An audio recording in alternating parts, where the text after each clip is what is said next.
Hello, ladies and gentlemen, and welcome back to another episode of the Call It Anything podcast. I am Jack, joined by my guest, Mr. Solis. and we are back here today with another episode. And we promise to not be too distracted, but we should let the listening audience know we are also watching AEW at this very same time. You are watching AEW at the very same time. I've committed to watching it on delay after we've wrapped up, like the professional that I am. No, you need to be watching it right now because you can't miss if Samoa Joe saves us from this Death Rider storyline that we went into detail in the last episode. Is there another match tonight that I heard and was like, oh, yes, so next week I should definitely sit down to that? Um, the opening match, which was Josh Alexander and Takeshita versus Ospreay Hangman. That's not it, but there's a lot of good elements in that, a lot of good ingredients in that mix. Yeah. No, I got it. There was one other one, but don't spoil anything for me, sir. No, we're here to talk about. What did I watch on Friday? We're talking about Resurgence. I thought you were gonna say what we're actually here to talk about, and I was gonna make the joke. Do we really have to? Ah, But no. So much went on in the wrestling world this past week. it's true. Yeah, so much to talk about. And before we get into that, sir, I know it's only been some time since we last recorded, but how have you been? Fine. We're in the middle of May. It's my mother's birthday tomorrow, and I'm going to grad night on Friday. I'm going to Six Flags. The kids like to interpret my hesitation or my what's the word? I'm not looking forward to it, right? And they think they immediately assume that it has to do with the roller coasters or the thrill of those rides, right? But you know, Jack, why? I'm not particularly looking forward to the event, right? Yeah, Why? having to take care of all those kids. I'm gonna be in the middle of a mountain in the middle of the night with all these little liabilities. I ain't gonna be good until we're home. But we're gonna do it. We gotta do this for the rock. And it's gonna be fine. Oh man, How are you, sir? doing all right. The reason we're recording here on a Wednesday is because my job decided to schedule me on a Tuesday. They don't take into consideration my true job of being a podcaster. Yeah. Oh man, but just been doing well. Just been working. Been helping around the house. Been my family's handyman for the most part. Ooh, what you fixed lately? Um, well, recently we had to replace the air filters in our home. That's Ah. something new that you don't consider when you're living in an apartment, let alone an apartment that's probably 50 years old. But now. Tell you what, I've been here for 13 years. I've never changed any kind of. Well, there's a filter in that air conditioning that I clean because a little light comes on saying, clean me. Oh man, yeah. But overall, just been working. Probably going to be getting a lot of free time on my hands because of the summertime coming. I guess we'll Yeah. come to see. But overall, I've been just trying to adapt to it all. Like the biggest thing to me is just like having to get used to,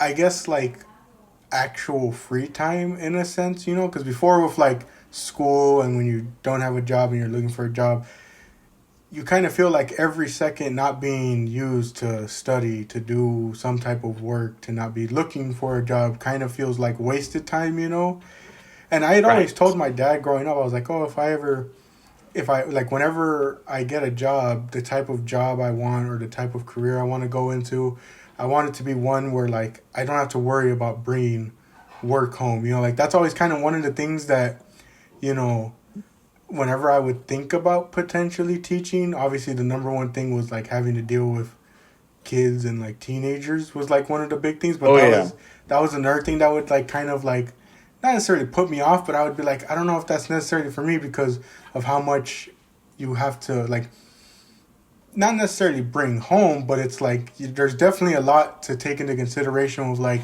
well, what doesn't get done today either has to be done like at home or like it piles on to whatever tomorrow's job is, you know. And like that was one thing I Yeah. told my dad was I kind of want something that isn't like that, where I'm not having to worry about work at home. I'm not having to worry about what the next day is gonna hold. I mean, I obviously still worry a bit, like, all right, what is this next day going to bring me? You know, in terms of like Oh yeah. what interactions, what's gonna go down. But it's like now that I have that, it's like struggling to realize the time that I have now, I'm able to use it freely and not have to like feel guilty about it in a sense, you know? Like it's my free Yeah. time to use now. Like I don't have to worry about doing this or that. Like it's my free time to use freely. Yeah. And I love how you know, sort of recognize as early as you are the want to fill in that time or to be productive in that time, and also kind of recognizing, I don't know, you don't have to. You know what I mean? Like that's I think I've heard it called toxic productivity. You know what I mean? Like, you know, enjoy the little moments. They ain't gonna last forever. And boy, howdy, do I wish I had more. You know, like, I don't know if I were to recommend anything to you, I would, you know, pick up reading. I don't know what you would read, but it would be something I wish I could do. Yeah, That I definitely more, and you know, I think if I took a big step back, I probably could. It would just take some amount of discipline and planning. But you know, you read. I think lots of people would advise young people like you to read. yeah, I definitely want to get back into reading as much as I did in the past. Like my dad will always tell people that like Marco would get mad when like he would get punished and you know he would get things like electronics taken away from him. And like for me it was like the main thing Marco would be like is like, how come you don't do this and this for him? And my dad would be like, what do you want me Yeah, to do, take his books away? Because that's all I used to do, like as a kid, even with game consoles. It's like I would read, I would do a lot of other stuff. And so my dad would always be like, what do you want me to do, take the guy's books away, not take him to the library, you know? Like what am I supposed to do? So that's definitely one thing. And then I will say, as far as the toxic productivity thing, I definitely do feel that sometimes because, like, I tell my dad, it's like there's so much I want to do that I end up not doing anything because I can't figure out what to choose. Especially because, like, I yeah, start doing one thing, I'm like, but then I also need to be doing this thing, and I need to be doing this thing, and I think I be thinking to myself that like I have to keep switching and keep accomplishing so much in just a singular day, a singular amount of time. I'm like, no, just choose one thing to focus on and let that be what you do for that day and either continue it the next time you have a day off or time to use after work or before work or switch up, you know? that's funny. My sister, older than me, my brother, younger than me, are very good at that. Much better than me. Because when I go visit my brother in Idaho, you know, if I'm there for like the weekend, he'll be like, "What do you want to do, Philip?" And I'll list three or four things. I'll fill out a day. I'll make a whole agenda and itinerary. And I'll never forget when he's like, "How about we just do one of those things, you know?" And like, it takes a lot out of you, you know. In the spirit of preservation, let's just do this one thing, come back home, call it a day. You know, less is more. Um, I had I something like that this weekend with this pay per view or premium live event for Mother's Day. I was going to take my parents to my sister's place, but like we were talking about off the air, it was super hot, stupid hot. And in Barstow, it's only hotter. It was like it gets to be Arizona heat out there in the desert, right? Yeah. And so my dad goes, I don't know if we can hang. You know what I mean? Like that's going to be a lot for us. They're older, they're more fragile, and so I said that's all right. I went and saw them in Linwood. But I did that on Sunday. On Saturday, when I thought I'd be on the road, what was I going to do? I got this extra time. I've gotten better at, you know what? Today, I'm going to chill. I'm going to just like relax. It was a heavy week at work last week. I said, I'm going to watch Backlash. I'm going to watch the Best of the Super Junior opening night, and I'm going to order takeout. Boom. Boom. That is not the only time I'm going to bring up that Best of the Super Junior opening night, by the way. Yeah. And I definitely feel that because, so to tie into what I've been doing in my free time, um, I had bought an Apple gift card for myself to Ooh. use for this one app that I use for, like podcasting and for when I'm making like my playlists on like Spotify. Like I like to be creative. I like to make custom playlists. And when I'm doing podcasting on the other channel, I like to, create the thumbnails myself, do all these different like photo editing. So I was like, oh, I'm just Yeah. gonna, so I don't have to use my card on like on the Apple store because I don't really like putting my information in there. I was like, I'll get an Apple gift card and use that to pay for the membership for this app to unlock more features. And I was Yeah. going to do that, but this app decides, oh, it doesn't want to recognize that as a form of payment. And Hmm. I'm like, okay, great. I have this amount of money I'm left with. What am I supposed to do with it now? It feels like wasted. And that's when I found out on Ring of Honor, you can sign up for their membership on their app with gift card credit. So that's what I use. Hey. And the reason I chose to do that wasn't just because I wanted to look at the archive of Ring of Honor, but I decided to challenge myself on the other channel because I haven't figured out what to do in terms of a video, Like I tell my dad, I need to be really motivated, Like even though there's ideas that I'm interested in, it's like I can't write about them until I feel that passion to do it, Even though Yep. I really like some ideas, even though, let's say for example, I really like an album, I can't just go write about it unless I feel like the passion to, or like a match, a storyline, whatever. So I decided to challenge myself by trying to come up with my top 10 favorite wrestlers of all time list. Really Whoa. thinking to myself, really coming up with a list and really trying to figure out who do I think are my 10 favorite wrestlers from all across. And I will spoil a bit. I am leaning a lot towards this modern era because that's what I grew up in, and I try my best to include like in consideration some of the older people. I'm like, I don't know, it's kind of hard for me to include some people over the people that I've grown up watching, so Yeah. like there's so much to take into consideration with this list, and I'm just like, man, it's super difficult. And that's why I ended up signing for Ring of Honor, because some of the people that are on that list, I went back to rewatch some of their old matches that I'm like, Mm. let me see if these still are as good as I remember them. Let me make sure I talk about the right matches that got me to be a fan of them, because there's a lot of guys from that era that had a lot of time in Ring of Honor. Jack looking up PCO. He's like, yep, go. Oh man, but yeah, so that was something I Jack's did in like, my spare time. Jack's like, where am I gonna put Jay Lethal? Oh, Jack, before we get into the graps, I wonder one last, wondering about your new life and your adjustments in Arizona. Have you made a friend out there? You got a new homie? Don't you know me? um, me personally, I would say not yet. It's Hmm. something that like my family always asks me, especially because the main reason I'm doing it is to remember, to keep a good memory, like using people's names. But Yeah. like I'm not using it in the sense of like familiarity. I'm doing it personally so that I remember these people's names. Even though Yeah. I'm interacting with them every day, it's like I want to be able to remember, like when I see them and they say hi to me, I'm like, okay, yeah, let me keep using your name so I remember that that's what this person's name is. But Yeah. it's something like my mom has asked me, or like when I'm talking about things from work, and she'll be like, is that your friend or your friend? And I'm just like, coworker, coworker. Like if they refer to me as a friend, then okay, I'll refer to them as a friend back. Like that's kind of the way I've always been with life. It's like I don't refer to people as my friend until I hear them refer to me as their friend.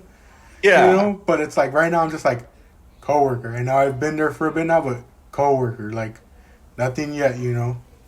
Alliance, I don't know if you knew this, but they ask staff members in their survey every year since I've been there. You know what? Since in this new role, I wonder if the question's still there. I don't know when the last time I saw it, but one question that they asked that I'll never forget was, do you have a best friend at work? And for as long as I was at Tajima, I always did. Even if people left and came, you know what I mean? Mhm. It certainly changed over time.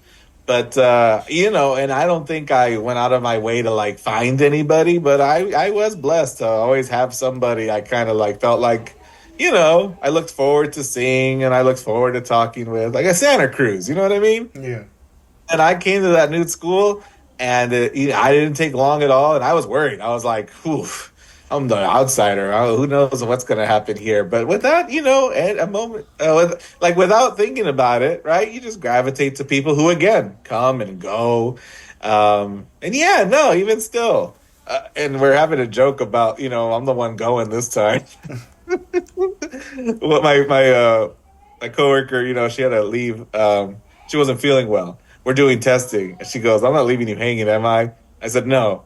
To be frank, I'm the one leaving you hanging, but that's beside the point." I just wanted to make her laugh or smile. You know what I mean? I was like, "That's a dark joke, but no, we're gonna be fine. Go home, get well." Yeah, and that, I will say that's one of the biggest adjustments. The number one adjustment is people calling me by my actual name because since Ooh, middle school I've been called Jack. yeah. So hearing No, people would it be actually funny use if my name yeah? is like so weird. It's like I'm so used to be calling this one thing that people using my name now is weird. But the second one that I brought up to a friend of mine was like, it made me realize, like one day I just realized at work, I was like, dang, this is the first time since middle school that I don't know anybody. Like, at least Ooh. like because I never got to step foot on a college campus, it was like I never got to feel that experience like at UCLA to be like, oh, I don't have anyone here that I know. Yeah. But it's like when I went to LACC, two of my friends went along with me, so it's like I knew people even if we weren't taking the same classes. And then like middle school was the first time because after elementary, I don't think like any of my friends really went to the same middle school as me, so I had to make a Hmm. whole new crop of friends, and that's where I met people like Brian and Dom and Oscar, you know. And then high school, they came with me, so it wasn't like I had to make a whole bunch of new friends and all that. So it was like, dang, this is the first time since middle school that like I know nobody here. Like I am, like how you kind of said, the outsider in a sense where it's like I don't know anybody here. Is been quite some time since that was the experience that I've had, But the people there have been super nice to me, super friendly. So it's not like I'm just like completely alone and don't like talk to people, but it's like I definitely wouldn't say just yet. Alrighty. All right. We gonna wait. We gonna go back to this. There's definitely people that I'm cool with, but it's like I wouldn't say anything just yet. But Did I there's a tell lot you of cool that people. the social worker in my school now, when we hired him, I'd already been there for a couple of years. I'll never forget when we had that like icebreaker lunch, and he goes, "What are you into, Mr. Sleece?" And I said, "I'm a big wrestling fan." And he goes, "Oh, I remember that. I remember like The Rock and Austin." And I go, and I forget how he definitely told me half the story, right? And at that lunch, I was like, there's no shame in my game. I'm watching all the time, multiple times, and subscriptions from countries all around the world because I can't get enough of it. Turns out this guy's just the biggest, fan in the world, but he's just real shy to share it. I'm like, let it out. We can talk about it. There's more of us. I'll show you though. Yeah. Mr. Swanson, he's playing WWE 2K25. He likes that GM mode. Oh man. Yeah, and hey, now I have a job. I'm able to subscribe to as many wrestling subscriptions as I Woo! can. I got back on Wrestle Universe because at first I stopped. I was like, well, I'm not gonna keep paying if I don't have income. But now I do. It's like sign me up back to Wrestle Universe. I get it. Look, the listening audience, we're 18 minutes into this and haven't talked about what this is titled. But like I said, there's so much to talk about. But I can't believe how into Noah I am out of all wrestling promotions this year. Heck That's yeah. the promotion that's been getting me to watch the most wrestling. Wow. That's cool. Yeah, I've been enjoying a lot of their work there. And now that I'm trying to utilize my free time better, I'm trying to get more back into wrestling again. Because, man, was I in a slump for these first like 5 months with that Right and on. music even. Mm-hmm. So I'm getting back into all of it. And Noah's the one that I've been loving the most. I'm trying to get caught up on Stardom and Marigold. Obviously, trying to get caught up on AEW, which, to update the listening audience, John Moxley is currently bleeding. Hashtag is anyone surprised? Hashtag I said no spoilers because I'm watching it on delay after we are done Oh come talking. on, Moxley in a cage match bleeding. That ain't no spoiler. If there was betting odds for that, that wouldn't even been an option because everyone would have known that's a guarantee. You're like, Solis, he's just walking out to the ring. I think he Goldberged himself on that door. He pulled a flare and started bleeding while cutting a promo. Yeah, yeah. Oh man. But to cut the good conversation short, we are 20 minutes into this episode. For the listening audience's sake, let's get into what we're here to talk about, which makes even the joke I made earlier funnier about, do we really have to talk about it? Because we spent 20 minutes not even talking about it. I like to think that a lot of podcasts I listen to, that's really where the success is. They have their niche, they have their topic, but when they go off topic, that's when it's the best. Yeah. But getting right into it. Backlash 2025 in St. Louis. Right. And we Country. had our predictions. Yes, we did. Let me see if I can pull it up real quick. I have the document on file. And I'm also keeping track of the points now. And things got very interesting due to this pay-per-view. It certainly did. Because when looking at it, we ended Mania with Mr. Solis 7 points, myself 7 points, and my dad 6 points.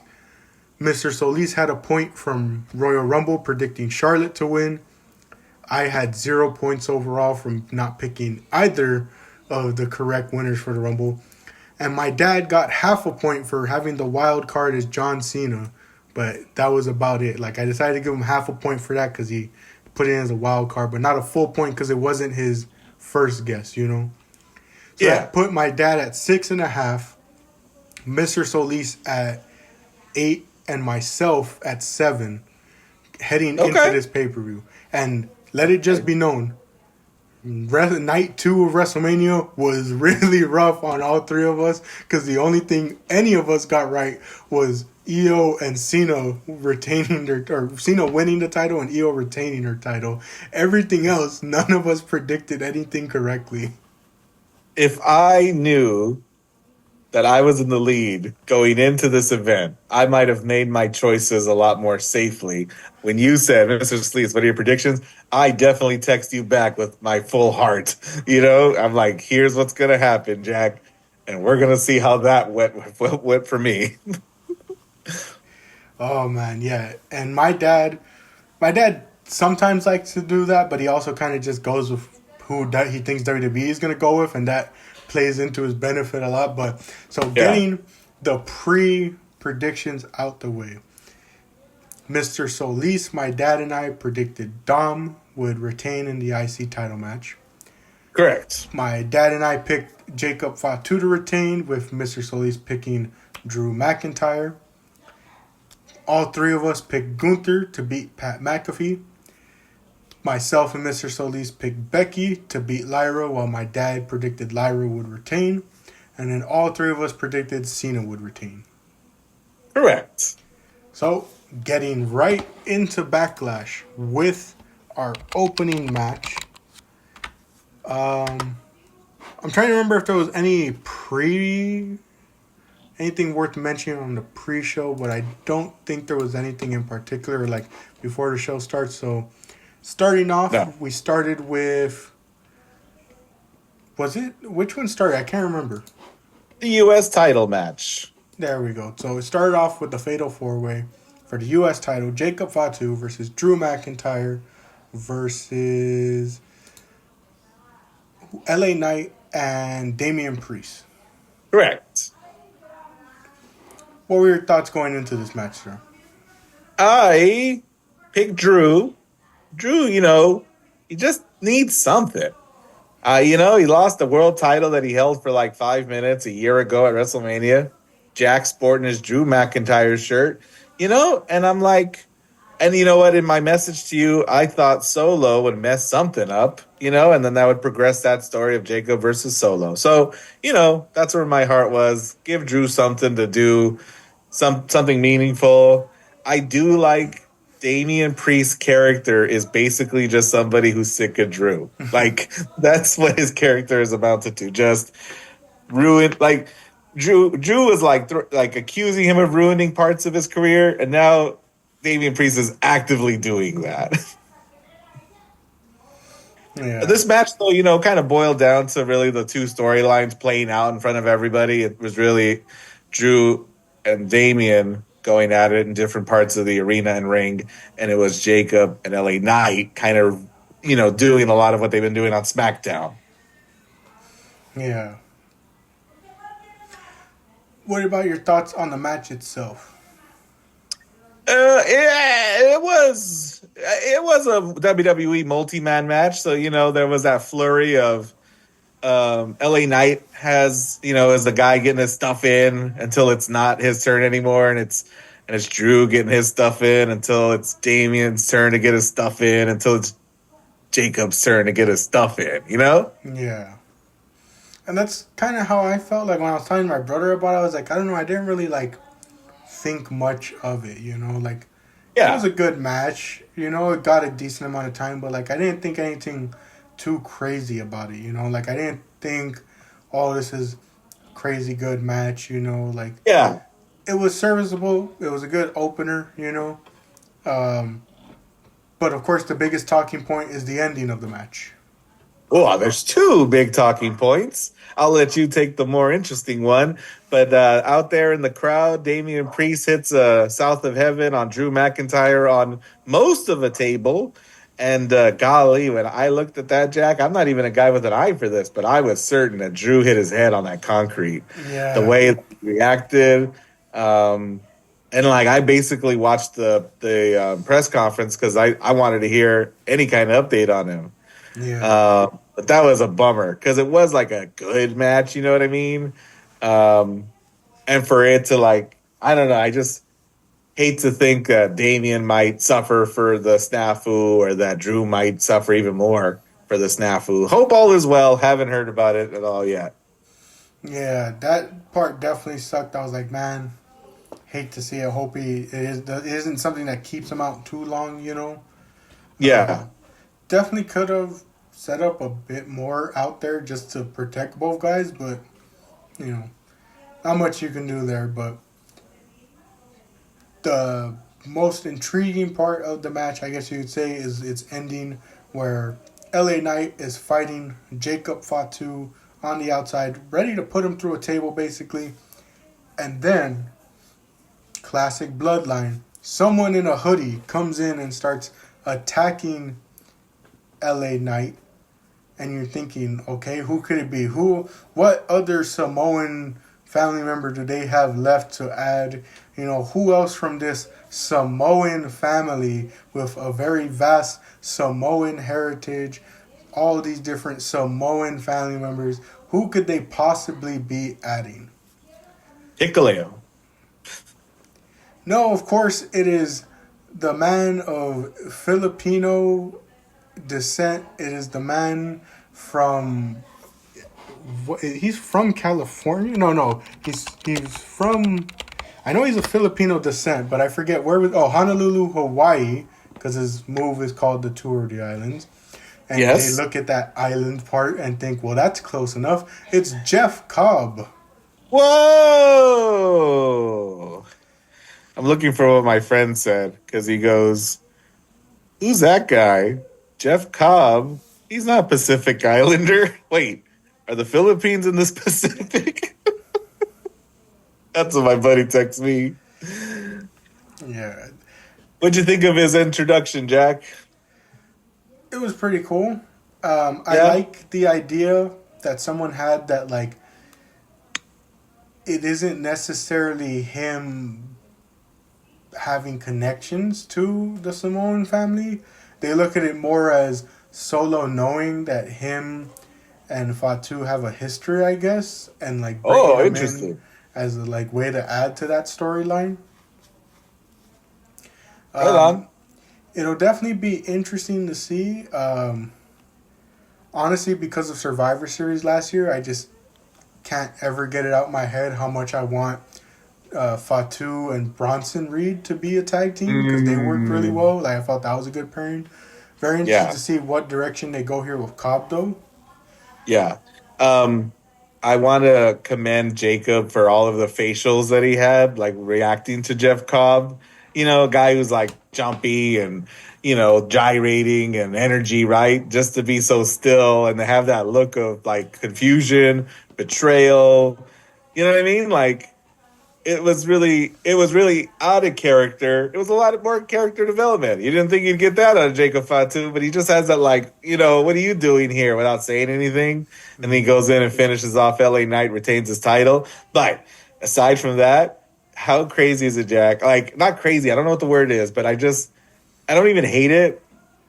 I don't know how I feel, but like the pictures that they use on all the Jeff Cobb articles and all the Jeff Cobb posts about his introduction to WWE, I just wish that guy was either scowling or smiling, but he's got the derpiest face.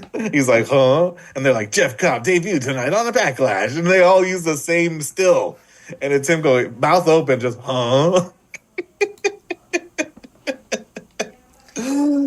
I will say, The fact that it's so off, it's all used all over the place. the one thing that kind of caught people by surprise is how short Jeff Cobb is. Because of that That's still of him standing next to Solo, and it's like, yeah. he's a very short man. I'm excited that he is being thrown into a interesting storyline. He's in the midst, even if he isn't blood related. The bloodline's dead, Jack. Like, it died. WrestleMania, they all went their separate ways. In true WWE fashion, they released a video game with the Bloodline feature, and then the Bloodline died. But I'm grateful. There's excited to see Jeff Cobb thrown into a story with, you know what I mean, like Very someone prominent like, pieces. yeah, prominent people, a title. I hope this match isn't on SmackDown where I can't see it. I also hope it's not on SummerSlam 3 months from now. Like, I there's a also lot hope to talk about. There's a lot we're going to talk about tonight, Jack. Right? Like, I don't want either of those things to happen. there's a third option you don't want. You don't want it on Saturday night main event. I'm gonna cry, Jack. But I like I don't I like that Jeff Cobb's been in this storyline. I wish Rusev and Malachi Black got the same kind of storyline. Can you hear my desk? Yeah, that's the crazy part is those two guys returned as well during the span between. Well, I think we talked about Rusev on the WrestleMania one, but Yes. Malachi Black returned to WWE. My friend asked me who Rusev was, and I said he was Jacob Fatu 10 years ago. And before we move on, I want to take back my statement. Jeff Cobb is actually 5'10", the same height as me. He is not a short man. He is actually a very respectable height, if you ask me. Hey, they just celebrated last week the Short Kings Week. It was May 6th to May 10th. It was 5'6" to 5'10". Yeah, what's it called? One of my friends, he actually did it a bit earlier because it was like 5'3" to 5'6". He tagged a bunch of our friends. So he tagged like Ricardo, Dominic, Wilbert, and he was like, hey, it's your guys' week. Cold. Oh, man. And I'll never forget when the Drake-Kendrick beef was happening last year, and Drake was Yeah. making fun of Kendrick for being short. Yeah. That same friend was like telling Dominic and Ricky, he's like, dude, Kendrick's getting clowned for being the same height as you guys. How do you feel? Oh, man. But yeah, very interesting to see Jeff Cobb in this position. Definitely interested to see what he does, like what position do they have him in, Like we said, very prominent figures he's involved with, but it'll be very interesting to see what he does and for how long, because the man is 42 years old, Goodness. And, Yeah. Age is a very hot topic right now in the WWE because of the way they're treating it, especially in comparison between the age of women's wrestlers and the age of men's wrestlers. Hey, funny you should bring that up because I believe the next match is the women's wrestlers. Mm-hmm. It is Lyra Valkyria defending her Intercontinental Championship against Becky Lynch. What were your thoughts going into this match, sir?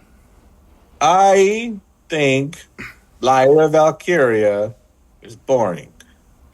And I haven't turned a full corner. It started in the last couple of weeks of promos where Lyra was like, they warned me about you. That women's locker room told me about you.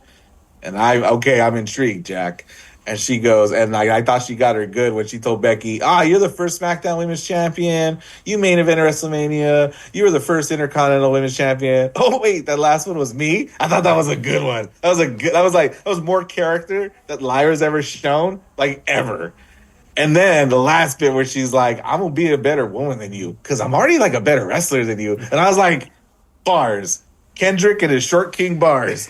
And then in this match, Jack, the first half is, or not first half, but the first part is definitely Lyra wrestling circles around Becky. That was great. Her like, twisty things or suplexy things. Her like, she gets her in that like reverse Boston crab, Yeah. He's just like working circles around her. Becky's doing the good heel, like, I'm just gonna come in and punch you in the face. That was, it was good. This was good. Yeah, I'm gonna spoil things a bit because my brother, afterwards, when he picked me up from work one day, he was asking me. I think it was Monday. He was asking me what I thought of the show because I didn't get to watch it on Saturday because I was working, so I had to rewatch it later that night and also the next day. And Marco didn't get a chance to talk to me about it until like Monday. I actually really enjoyed this match probably the most from the entire show. Interesting. Like, I don't know necessarily what it was, but it was the one that, like, I just felt the most intrigued with. It was the one, like, I enjoyed the most wrestling-wise. I really liked a lot of, like, the reversals that they were doing. I really liked, not necessarily, like, it wasn't, like, super fast-paced, but it was, like, there was a lot of, I don't know what the word to use is, like, urgency in a Chemistry? sense. Yeah, there was definitely chemistry, but there was like a lot of urgency in the sense of like there was a lot of move reversals, there was a lot of pin reversals, like they were doing a whole lot of like really trying to one up the other and really trying to, like again, there was urgency in the sense of like they were avoiding pins, they were avoiding big moves, there was a lot of counters, and I really liked that. Compare what you just described to that Cirque du Soleil performer named Will Ospreay, where it really looks like he's just waiting for the next thing, right? We're just going to wait for the next thing. Then we're going to jump up and do the next thing. This felt like a battle between two competitors who are trying to beat up the other one.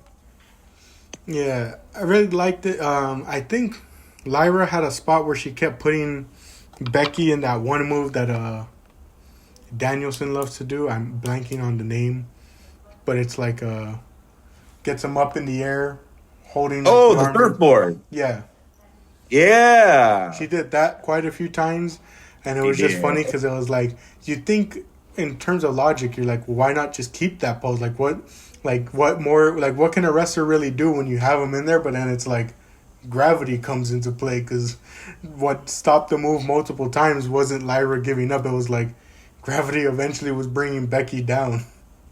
But she puts it back in. And I think Cole or Wade Barrett, who were definitely on point this night, one of them I know definitely said, it's not even about hurting the opponent. That move is all just humiliation, Yeah. I will say, as much as we rag on Charlotte for her post-match antics, I don't know what it was, but Becky's sort of like mean face that she was doing in the pre-match portion, like when Lyra was making her entrance and when they were like announcing it, I was like, that doesn't look as intimidating as I think she wants it to look.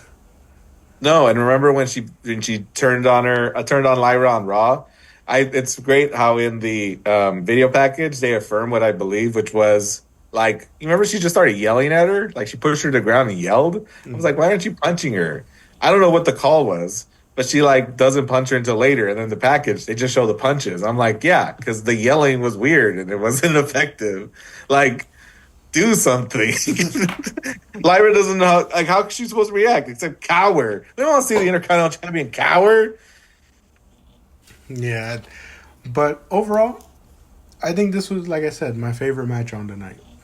I was surprised for Lyra to win because I picked Becky like you did. Yep. Lyra defeated her clean as a whistle. And like with one hand because she was using the other to put her nose back into place. I was surprised, but again, like I'm not gonna lie, coming out of the match, I like Lyra a little bit more, not a lot more, but a little bit more, if Yeah, only definitely. because she proved right everything she said. Yeah. So I'm definitely interested to see where this storyline goes from here, and like that's a big step up from, like you said, not being really too interested. You know. Jack, I don't know how firmly the tongue is in the cheek, but Becky's character is Charlotte. It's weird. Like, I don't know if she knows that, but she is definitely playing a character that could be summarized in one word: Charlotte. Oh man. Um, I was going to say something. Oh, I will say one thing. I do got to give Lyra is her presentation, at least in terms of like entrance. You know, I see a lot of Yeah, people thrown off by it. You know, because I do get it. The whole bird lady thing is kind of be confusing, but it's like I at least give her props for putting effort into the presentation when yeah, so many people, so many wrestlers nowadays don't. You know, like yeah. And I. you know where I'll give her props? Hmm. She can get the crowd to go woo, like a Oh, very specific her woo, right on cue with her moves. And I'm like, you know what? Takes a lot of something to get 11,000, 10,000 people to do anything. So like kudos. You know what I mean? Like that's, they're doing it. I can't ignore that they're doing it. yeah. But, very interested to see where this goes, which is a big step up from how things were looking going into this, because it's like, I wasn't really interested, but now I kind of am. I'm like, I wonder what direction they're going to go, and I hope the direction isn't just simply Becky winning the next match. It's way more interesting than Lyra won because I thought that was going to be Becky winning um and then where's Bailey? Why did we do it after the match beatdown, Jack? If it wasn't going to be interrupted by Bailey, that was weird. Yeah, that Like was definitely weird. she still got her stuff in and knocked, beat her up, and no one stopped her except like the agents. Is the next show a Saudi show or is it Money in the Bank? I think it's Money in the Bank right here in Inglewood at the Inuit Dome. I sure wish I could go. Tickets are available. Nosebleeds are $250. That's insane. It's insane. Curse all the wrestling shows that decided to go to LA after I move. Money in the Bank, Jack, and the AAA NXT show, which I actually might go to. Yeah, that one should be fun. Worlds Um, collide. I bring it up to say maybe they should do the triple threat between those three women there at Money in the Bank just to extend things a bit. The more likely event is that the three of them are going to be in Money in the Bank. True. Or the three of them will fight on a random episode of Raw or Hey, Saturday Night Main Event or SummerSlam. They postpone it all the way to SummerSlam.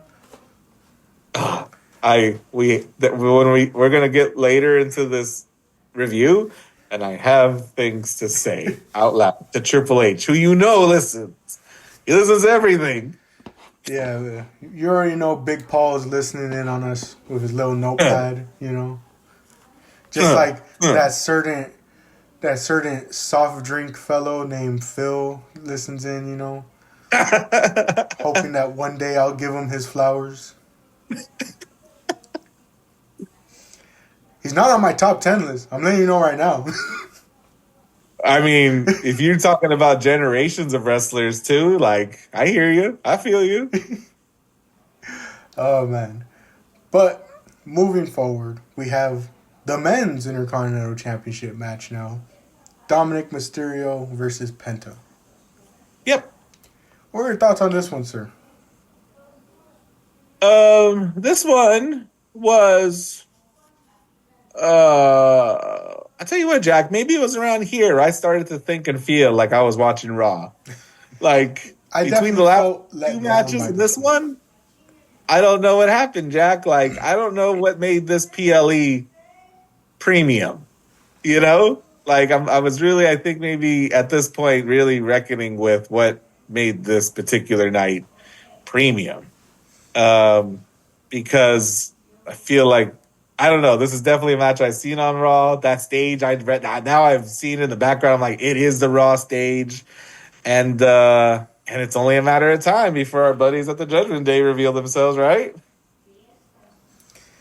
Yeah, I was let down by this match, and the 9 minute 20 second time slot it got doesn't help. You know, because Damn. I literally told Yeah. my brother when my brother was like, "Oh well, what did you think about John and Penta?" I was like, "I don't really have much to think about it because not much happened. Like it was short. There wasn't really anything memorable, and like Yeah. that kind of sucks to me because of how improved Dom has gotten like in ring wise, you know? Like Hmm. and I think it's like when I get to my end of year awards and I think about most improved, I know a lot of people might think that Dom would be up there for like the previous years, but this feels like the one year where he feels complete, like the in ring matches, the character work, the promo work, you know, like Yeah. you look at some of his performances this year and like he's finally unlocked that side. Like he was doing good enough last year, you know. But it's like this feels like the true year where like he's unlocked it all, and that's why he got rewarded with that IC title because it feels like he's complete now, you know. Whereas before it felt like when he debuted and like those first 2 years, even when like he joined the Judgment Day to start, it was like very raw in terms of like in ring and promo and character work, and then like after a year in the Judgment Day, you're like, okay, well, he's got the character work down, he's got the promo work down because he got these fans. We're just waiting for that in ring product to really get there. And I know some people feel like it got there with his North American title run, but like Oh this right goodness, no. now, this He right didn't even now have the feels like mustache. yeah. So this right now feels like he's there, you know, and that's why it feels kind of even more like a letdown because it's like you know him and Penta can go and have a better match, but 9 minutes 20 is all you get with Judgment Day interference. And what got me really going, Jack, was so in the end of the match, after the Judgment Day shenanigans, you got Finn in a will he, won't he? What's the word? What? What's the space between Earth and Heaven or Earth and Hell? You got Finn in the will he, won't he purgatory. You know what I mean? Yeah. They've been teasing this since before WrestleMania, and we're not going to get a payoff until Survivor Series. Um, you got El Grande Americano. I don't remember how much we said about him in the WrestleMania episode, but I can't get enough of El Grande Americano. He interfered. He caused Penta the match, right? And like the fact that like so this match, Jack, and the last three matches, they haven't ended anything. These were all chapters to continue each of these stories, but I need these PLEs to feel more conclusive. No, Penta's still fighting with the Judgment Day and El Grande. Becky's still fighting with Lyra. It's not over. Jacob still like hasn't broken up with Solo. These are all taking too long. I need things to happen. I need these like you know what I think, Jack? We've mentioned about WWE being a company built on moments. We're up to three matches, and no moment is going to be in any recap video or no highlight reel. You know what I mean?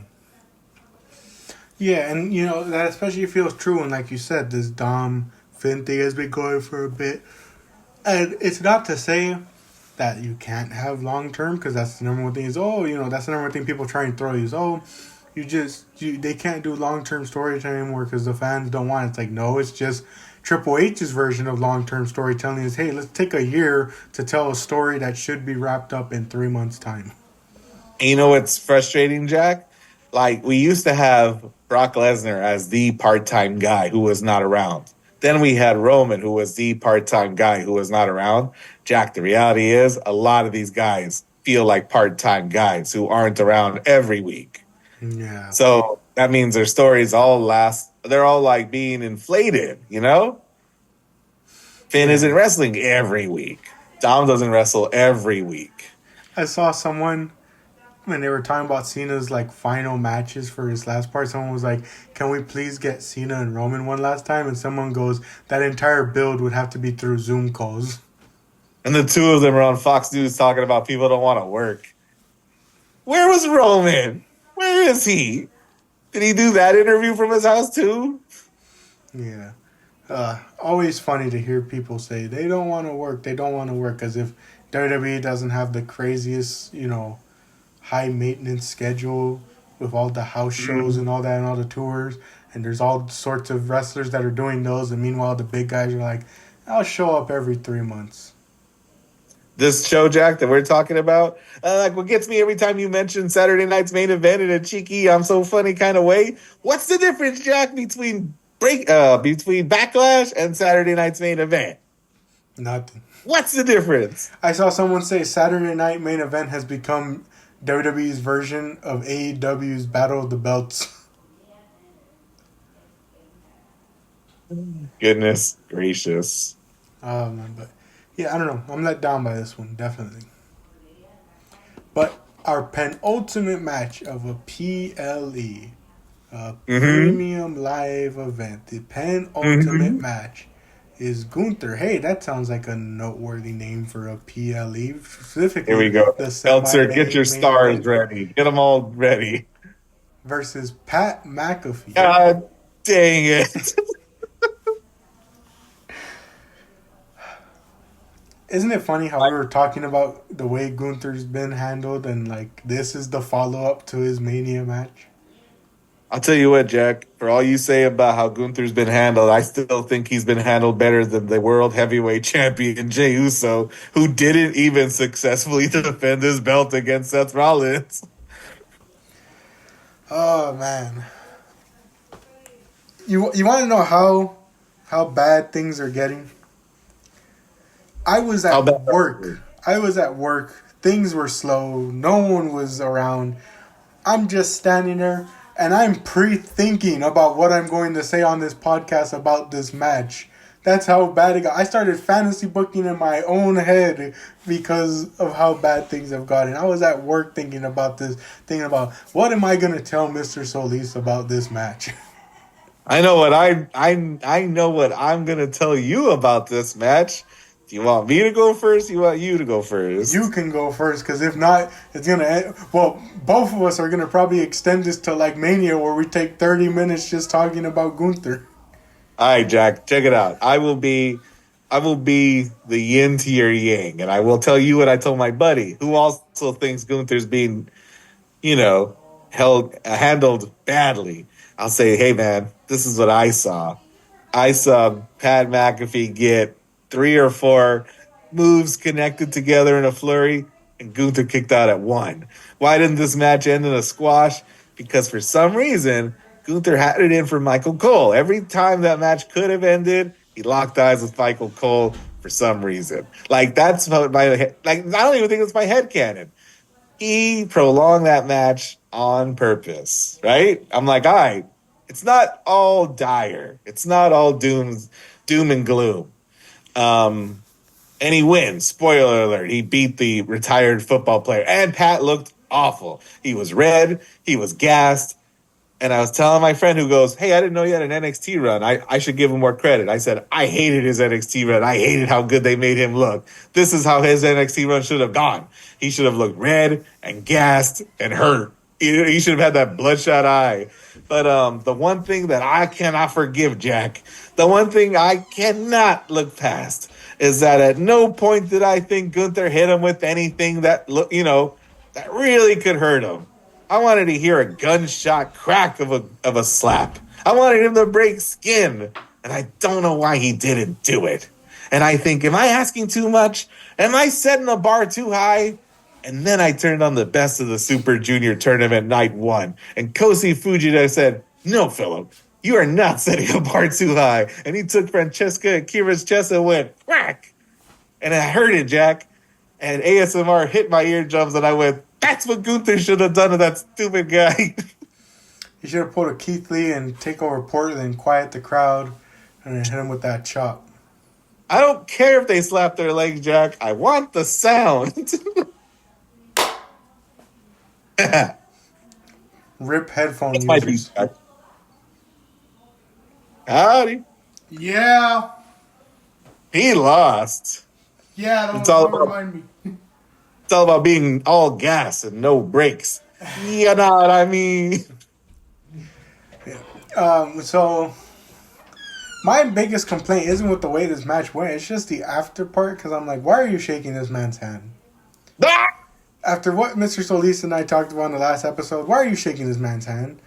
This ring is Respect. sacred. No. This ring is sacred, and yet you're shaking the hands of an outsider like Pat McAfee. You know, like I don't know. I was sitting at work and I was like the handshake, the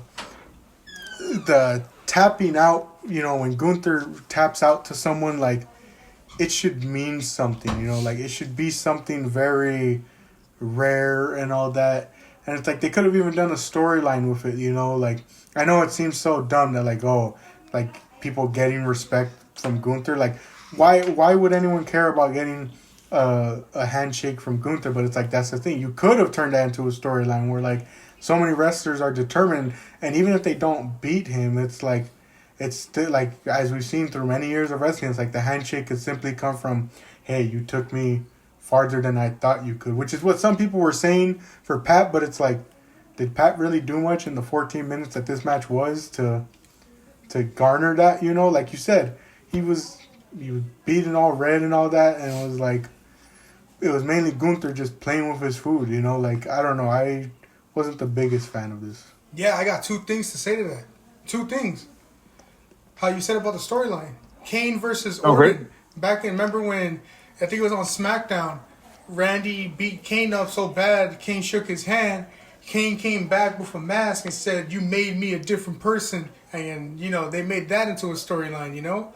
Where Kane was human, you know? But yet, like I said, you're going to make the ring general tap. The ring general, you know? The ring general, you're going to make him tap. I don't remember that Kane storyline. I was going to say, don't remind Mr. Solis about the fact that they started making Kane more human.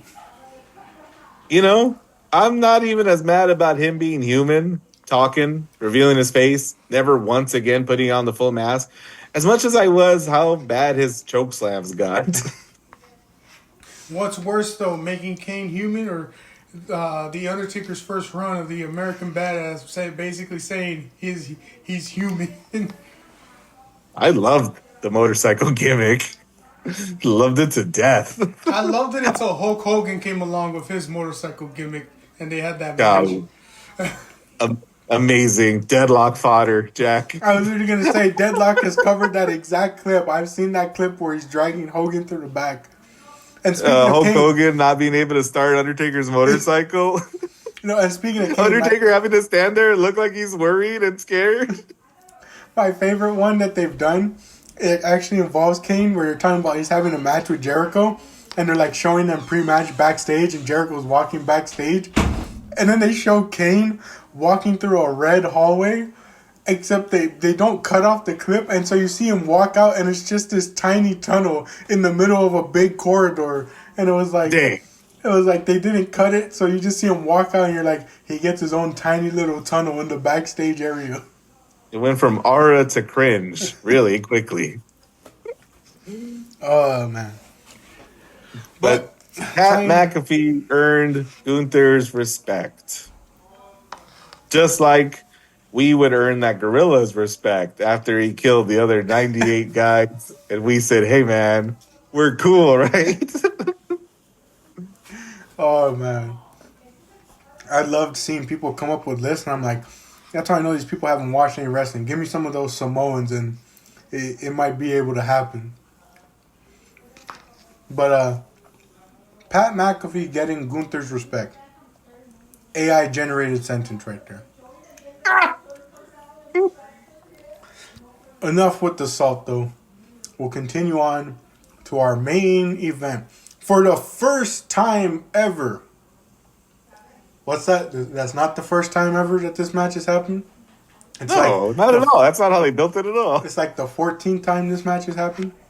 This is the last time this match is ever going to happen. John Cena defending his undisputed WWE Championship against Randy Orton.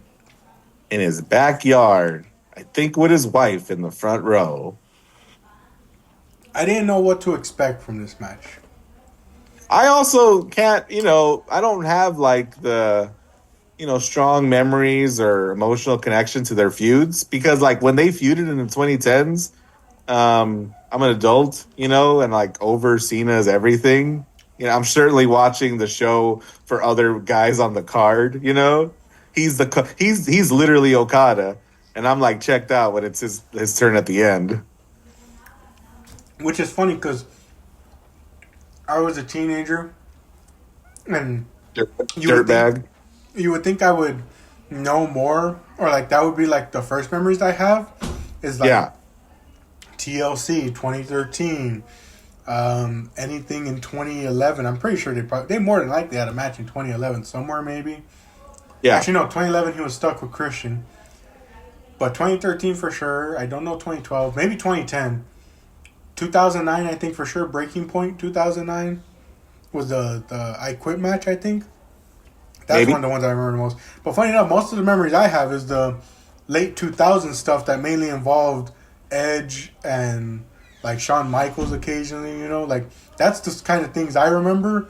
But maybe it's because of the way the 2010 stuff went that I'm like, yeah, let's choose to remember the actual good matches that these two were a part of. So what I had the pre-show on in the beginning, um, and I remember like Big E making a really good point. Big E is great on those pre-shows. I don't think it's just that Vince McMahon's gone. I think Big E too is just like a really charismatic guy who makes a lot of valid points on a show that doesn't intend on making any valid points.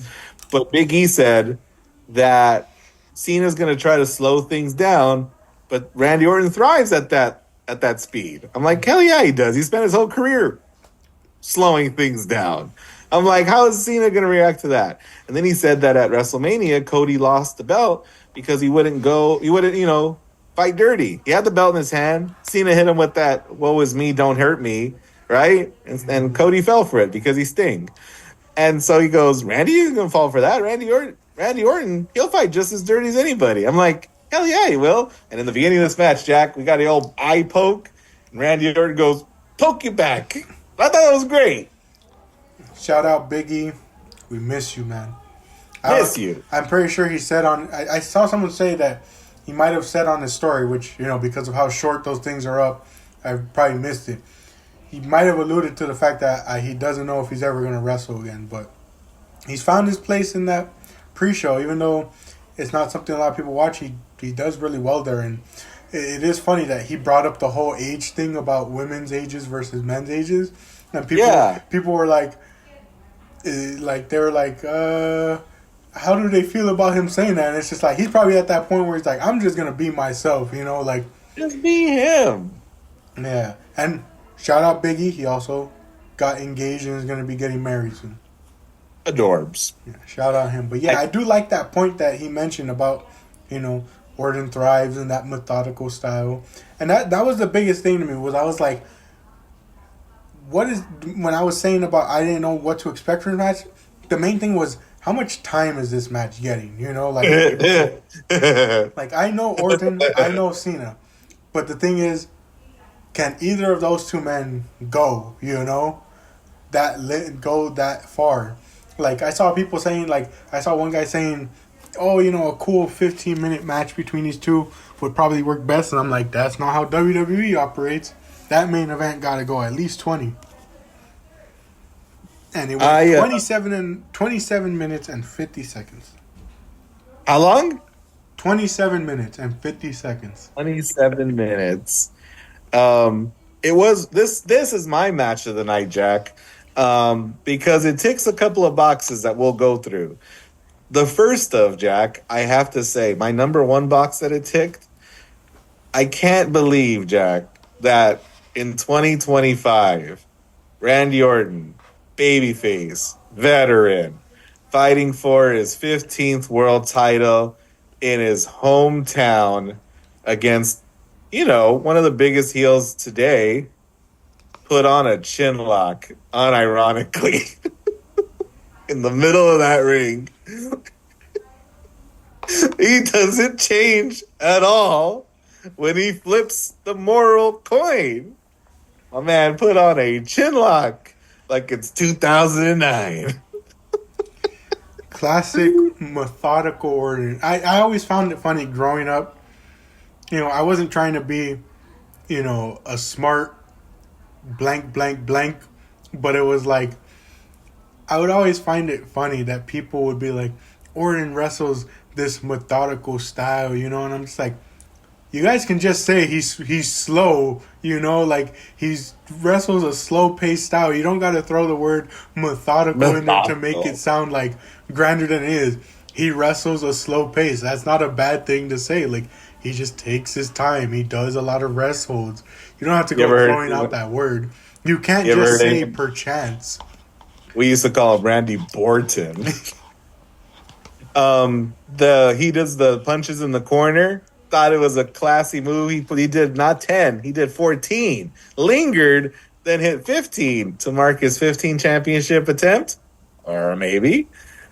We also got multiple ref bumps, Jack. Oh, a good old fashioned WWE um, main event, championship main event. Couple of ref bumps. I think during one of them, Randy Orton tries to hit a on John Cena through the announce table, which doesn't break right. I've seen people call out on Instagram that what happens next is Randy Orton improvising, tacking on to that 27-minute match length because he goes, looks for the table under the ring, looks for a few places and can't find it right away. He's walking up to the sides of the ring that have a screen, not an apron. He finds the table, sets it up, gets Cena in that AA again, puts him through the table proper. He's like, we're not going to settle for that half broken announce table. I'm going to put you through a table. Everyone enjoyed it. Yeah, that was super fun. Um, I will say, I mentioned the whole Candies Men Go. It was like there were some spots where I was like, Cena clearly doesn't have it in terms of like he's getting up there. Like you realize, yeah, this is why the retirement tour is happening because there's like at one point where he like tries to jump over Orton and it looks like he barely gets like one leg over him, and I'm just like, ooh.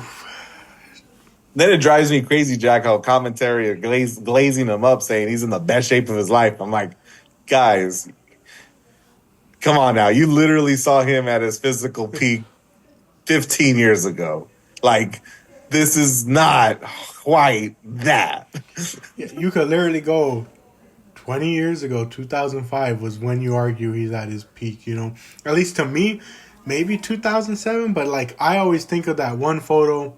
Like when I think of Cena, and I think of my best memories with Cena, and I know he didn't have this look for long, but when I think of Cena, and when I think of why as a kid growing up I enjoyed him, and why as a teen I still like defended him during those peak Cena suck ages, is I think about him in that look with the black jorts, and the chain, and when he was just at his physical peak, like I think of that, and no, I don't think it's 2007. That might be 2006.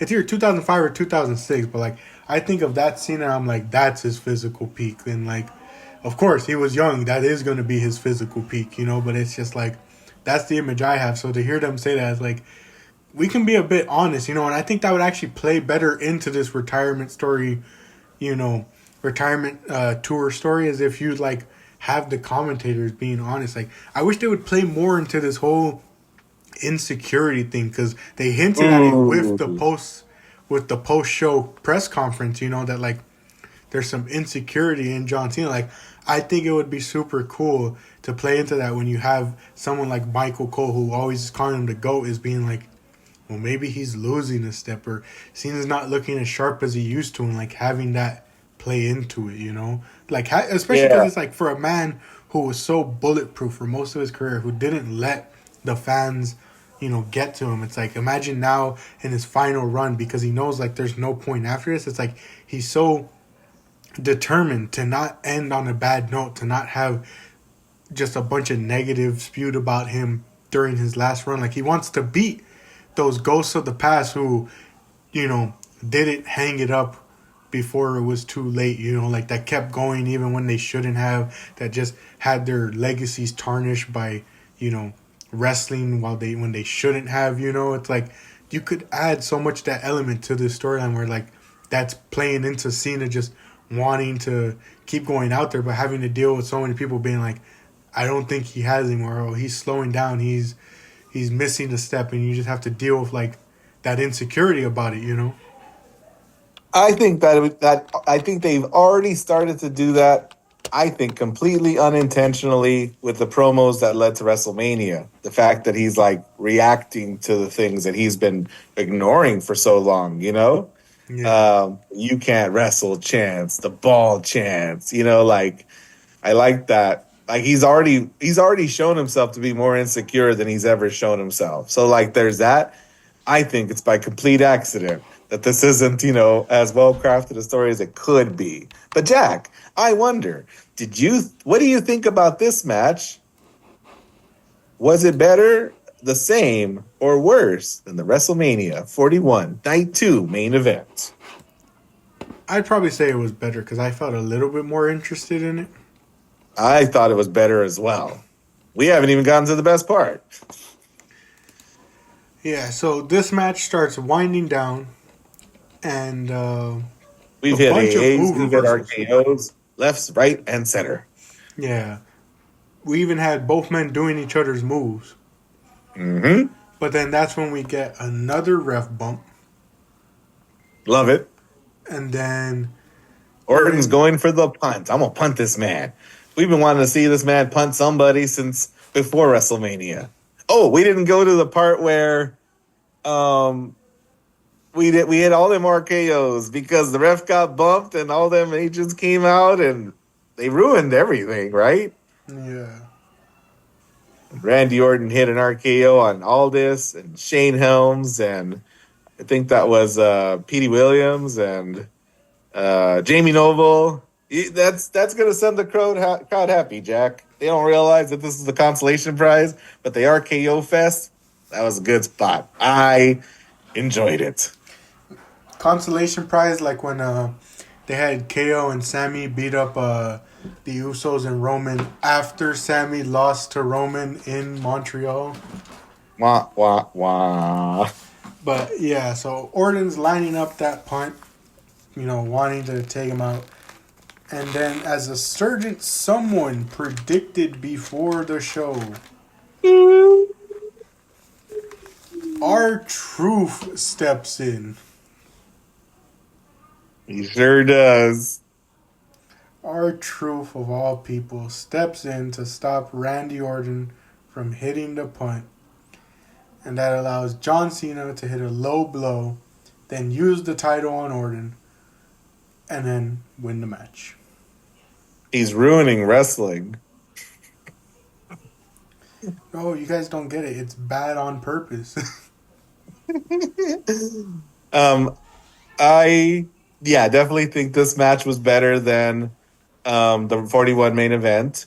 I don't know if I said this at the WrestleMania show, but John Cena being the I'm ruining wrestling and I'm going to take the belt away from you, I think is what John Moxley thinks he's doing, but better. Yeah, I don't even want to get started on John Moxley again. But this like the belt, you know what I mean? Like he's like, I'm gonna take it all from you, and whatever you guys come up with is a toy in comparison. And like I think he's saying a lot of things John Moxley again thinks he's saying. And the fact that he's won these two matches with the belt, you know what I mean, tarnishing it even then, I think is still accidental brilliance. Yeah. Also, Jack, I love a good troll. We were all heated when The Rock didn't come out at WrestleMania. How do you top that level of disappointment? Travis Scott doesn't even come out for this one. Oh man, yeah. No Travis for this one. No Rock. We got R-Truth. And then in the post match, we see Cena put Truth through a table. That was interesting. Like I didn't know that the press conferences could be used to like progress storylines like that. I don't think they do it a lot. But yeah, R-Truth is out there being R-Truth, and he eats an AA through the table for his troubles. And they're gonna get their match. I think it was announced, or it's been teased for that stupid Saturday night's main event. I hope they put the title on the line. I hope R-Truth wins. Oh man. But that concludes Backlash. Yeah, or Raw, or Saturday Night's Main Event. Can't tell because, Jack, like I was saying, just so much didn't happen. Like, it was just like, well, now on to the next one. And I don't know, man. Like, I'm becoming just a little bit delusioned about that. I wished one of the titles changed hands tonight. What would have been the harm? Yeah.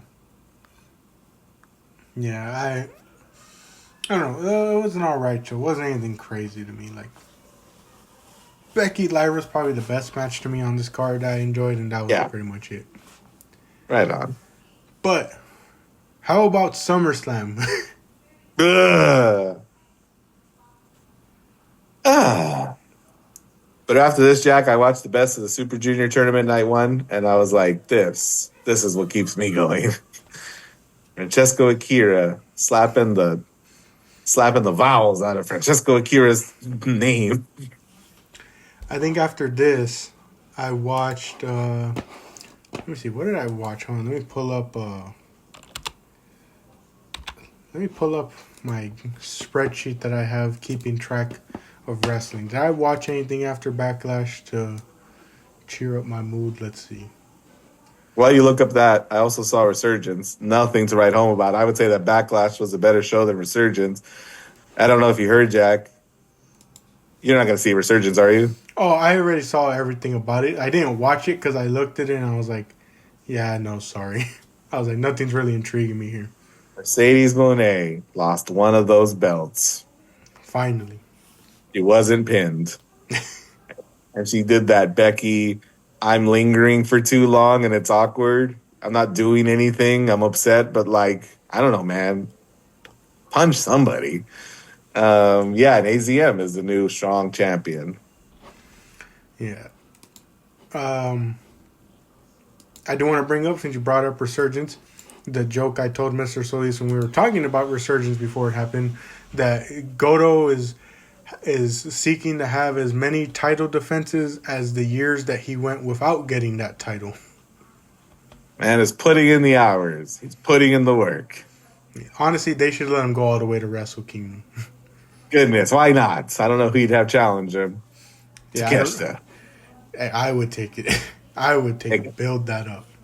Heck yeah. Let that man win the G1. Heck yeah. They're going to give it to stupid Smiley. What's his name? Yoda Suji. No, they're going to give it to, who did Goto face? Who did he face? Something, Callum. Oh my goodness. The United Empire guy? Yeah. The one Callum Newman? Yeah. I don't think I watched anything, but I think I went on to do my top 10 list, like work on it. And to make up for it, I watched El Generico and Kevin Steen versus the Briscoes in a 2 out of 3 falls match, which ever since watching that match has honestly become one of my favorite tag matches just because I like the story of it. Nice. Yeah, because I think like the Briscoes go into it with like 6 straight falls against Steen Erico. And it's like they get the first fall, making it 7 straight. And you're like, oh, okay, well, it's a 2 out of 3 falls match. You know, Generico and Steen are going to get the next fall. And then it's going to be this long, epic battle to who gets the final fall. But the match just keeps going. And you're like, well, they got to get their first fall eventually, right? Like, we got to even the odds up eventually, right? And it just keeps going and going. And then finally the Briscoes get their second fall to win the match. And you're like, dang, 8 straight falls in a row that Steen Erico couldn't do it. And what made it even more interesting for me, even though it might have been like a spoiler to some people, was I watched the match for the first time on YouTube, like not on Ring of Honor. So I saw like the length of the video. I was like, we're getting towards the end of this video. When is, like, are they just going to do like 2 quick falls in a row? And then that's when the Briscoes got the second fall. And I was like, that's honestly a really cool story to do in a 2 out of 3 falls match. Yeah. Have you found what you were looking for?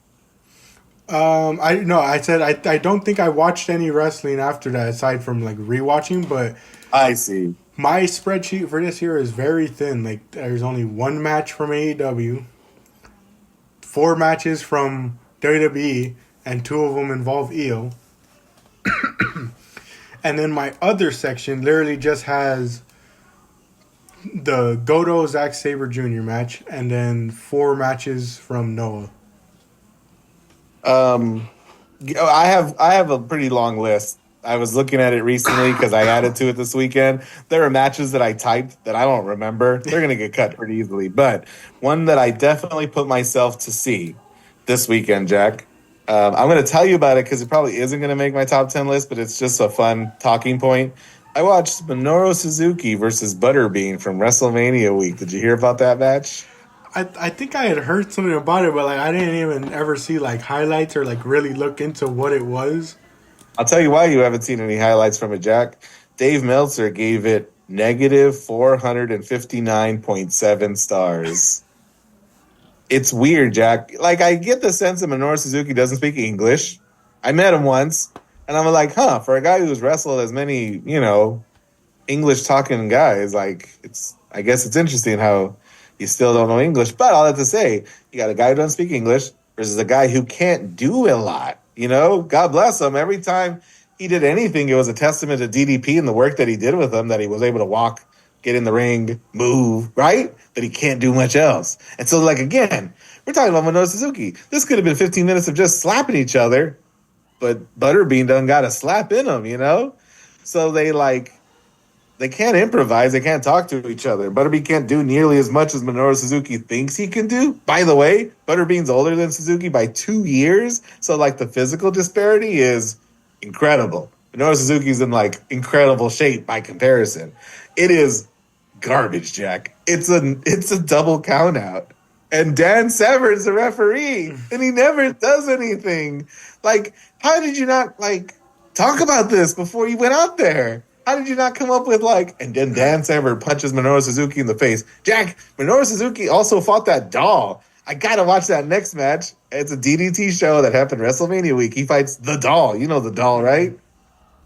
I'm going to watch it. It might crack with my top 10, and I got to think it's going to be a whole lot better than this one. Oh, man. Oh, it's bad. And then, cause I forgot to do it at the end, our predictions. Yes. So, Mr. Solis and I both end the night with 4 points. Oh, no, I got 4 points, sorry. Mr. Solis has 3, because you will pick Drew to win. I did. You picked Drew and Becky, and I picked Becky, which made it so that you ended off with 3 points. I ended off with 4 because I picked Becky because I was like, it's the WWE. This is the one time the going with who you think the WWE is going to pick doesn't end up working out. But crazy. Meanwhile, my dad with the clean sweep, 5 points. The clean sweep. And funny enough, after this show, because I don't know what was going on that week, but I didn't get the predictions for Elimination Chamber in. So with Rumble, Mania, and Backlash, that puts myself at 11 points, Mr. Solis at 11 points, and my dad in the lead with 11.5 points because of that wild card Cena pick. Wow. If we weren't counting that, we'd all be tied somehow, which is crazy to think, but my dad gets that extra half point for throwing in Cena as the wild card Rumble winner.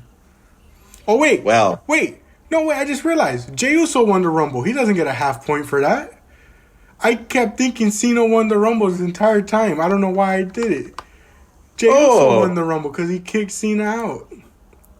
I don't know what you meant by wild card. Like, I thought he announced himself for it. Well, no, my dad picked him as the wild card to win it. Win it. Oh, so we are all tied for 11. Yeah, we are tied. I just realized it right now. I was like, wait a second. Jey Uso won that Rumble. That puts us all tied up at 11, which is crazy to think. Well, I look forward to taking the lead with all of my successful predictions for Saturday night's main event. I'm sure we're all not going to pick the exact same way for that show. I'm excited to see what the Money in the Bank card is because I think that's going to be the one where like someone's definitely taking the lead because that's the most unpredictable show so far. I look forward to taking you all to the cleaners for NXT Battleground. Hey, Jordan Grace is fighting Stephanie McClure.